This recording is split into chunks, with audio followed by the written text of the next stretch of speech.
গুৱাহাটীৰ 1.5 লাখ মানুহৰ ঘৰত আমি 24 ঘণ্টা খোৱা পানী দিব পৰা অৱস্থা আমি পাই যাম। ইতিমধ্যে আমি 40,000 মানুহৰ ঘৰত আমি খোৱা পানী দিব পাৰিছো। ৰাস্তা ঘাটবিলাক ঠিক কৰাৰ কাৰণে মই নিৰন্তৰ প্ৰত্যেকটো ৱাৰ্ডতে যিমান পাৰোঁ মই ফাণ্ড দি দিছোঁ। যোৱা মিউনিচিপাল ইলেকশ্যনৰ পিছত গুৱাহাটীৰ ৰাস্তা ঘাট বনাবৰ কাৰণে আমি 300 কোটি টকাৰ অনুমোদন কৰিছোঁ। 2 এদিনতে গুৱাহাটীত বহুত ৰাস্তাৰ কাম আমাৰ আৰম্ভ হ'ব। যিবিলাক গলি হওক বিভিন্ন ৰাস্তা ঘাটৰ কাম আমাৰ হোৱা নাছিল। গুৱাহাটী মহানগৰীৰ উদ্যান হওক, অপেন স্পেচ হওক, গুৱাহাটীৰ সকলোৰে পানীৰ সমস্যা দূৰ কৰা হওক, ষ্ট্ৰীট লাইট হওক, এই গোটেইবিলাক কাম মই হাতত লৈছোঁ। মোৰ উদ্দেশ্য যে গুৱাহাটী অকল অসমৰ মুখ্য মহানগৰী হ'লেই নহ'ব, সাউথ ইষ্ট এছিয়াৰ দুৱাৰদলি হিচাপে যাতে আমি গুৱাহাটীক লৈ গৌৰৱ কৰিব পাৰোঁ। সেইকাৰণে গুৱাহাটীত বহুত ইনফ্ৰাষ্ট্ৰাকচাৰৰ কাম এতিয়া আমি হাতত লৈছোঁ। গুৱাহাটী উত্তৰ গুৱাহাটীৰ দলং এই বছৰৰ ডিচেম্বৰ মাহত হৈ যাব। তাৰ লগত নাৰেংগী আৰু কুৰুৱাৰ দলং এই বছৰত আমি আৰম্ভ কৰিম।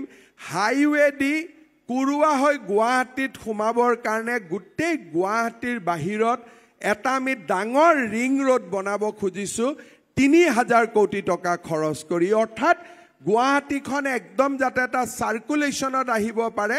সোণাপুৰলৈকে যদি আমি যাওঁ, জালুকবাৰীলৈকে আমি বাহিৰে বাহিৰে আহিব পাৰিম, গুৱাহাটীৰ ভিতৰ দি আমি আহিব নালাগে।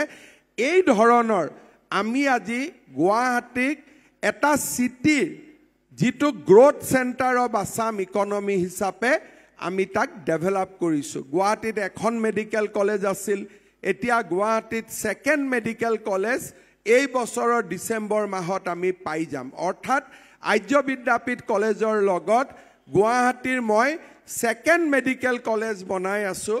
আৰু মহেন্দ্ৰ মোহন চৌধুৰী হস্পিটালখন আপোনালোকে দেখিব 10 ফ্ল'ৰৰ এখন ডাঙৰ হস্পিটাল হৈ আছে। আটাইতকৈ ইণ্ডিয়াৰ বেষ্ট ছুপাৰ স্পেচিয়েলিটি হস্পিটাল আমি গুৱাহাটী মহেন্দ্ৰ মোহন চৌধুৰী হস্পিটালখনত বনাব গৈ আছোঁ। বহুতবিলাক কাম আমি হাতত লৈছোঁ, কেতিয়াও ইমান কাম হোৱা নাছিল। আনপ্ৰেচিডেণ্টেড ডেভেলপমেণ্ট হৈছে আৰু লগত শান্তি আৰু প্ৰগতি হৈছে। মই বিশ্বাস কৰোঁ যে মোদী ডাঙৰীয়াক আমি যেতিয়া সমৰ্থন কৰিম, মোদী ডাঙৰীয়াক যেতিয়া আমি সহায় কৰিম, মোদী ডাঙৰীয়াক আমি যেতিয়া আশীৰ্বাদ কৰিম, অসমৰ কাৰণে মই আৰু বহুত কাম কৰিব পাৰিম। গুৱাহাটী মহানগৰখনৰ কাৰণে আৰু বহুত কাম কৰিব পাৰিম। ডাবল ইঞ্জিন চৰকাৰ বুলি কওঁ। এখন ৰেলত যদি 2টা ইঞ্জিন থাকে, ৰেলখন বহুত স্পীডত চলে। এতিয়া অসমত বিজেপি চৰকাৰ, দিল্লীতো বিজেপি চৰকাৰ হ'লে আমি ডেভেলপমেণ্ট বহুত স্পীডত আজি আমি লৈ যাব পাৰিম। কেইদিনমান আগতে মই জয়পুৰত গৈছিলোঁ। জয়পুৰত পেট্ৰলৰ দাম 107 টকা। কেইদিনমান আগতে মই কেৰেলাত গৈছিলোঁ। কেৰেলাত পেট্ৰলৰ দাম 108 টকা। আমাৰ গুৱাহাটীত পেট্ৰলৰ দাম 97-98 টকা।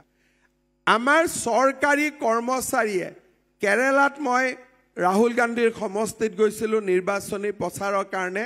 মই কথাই কথাই সুধিলোঁ যে কেৰেলাত চৰকাৰী কৰ্মচাৰীয়ে দিয়ে কিমান পায়? 10% দিয়ে পায়। আমাৰ চৰকাৰী কৰ্মচাৰীয়ে 50% দিয়ে পায় দৰমহাৰ ওপৰত। তাৰমানে আপোনালোকে চিন্তা কৰক যে এতিয়া অসমখন কোন পৰ্যায়ত গৈছে। অসমখন লাহে লাহে ভাৰতৰ আটাইতকৈ বিকশিত ৰাজ্যবিলাকৰ শাৰীত আজি আমি থিয় হ'ব পাৰিছোঁ। মই বিশ্বাস কৰোঁ পৌৰ নিগমতো আপোনালোকে আমাক সমৰ্থন দিছে। বিধানসভাৰ নিৰ্বাচনতো আপোনালোকে সদায়েই ভাৰতীয় জনতা পাৰ্টিক আশীৰ্বাদ দি আহিছে। এইবাৰো যাতে লোকসভাৰ নিৰ্বাচনত আপোনালোকে নৰেন্দ্ৰ মোদী ডাঙৰীয়াক প্ৰধানমন্ত্ৰী পাতিবৰ বাবে গুৱাহাটী সমষ্টিত সকলোৱে যাতে পদুমৰ ছবিত ভোট দি আমাৰ প্ৰাৰ্থীগৰাকীক বিজয়ী কৰে। এটা কথা কৈ মই সামৰণি মাৰিম। আমি মহানগৰীত থকা মানুহে কেতিয়াবা ভোটদানটো আমি সিৰিয়াছলি নলওঁ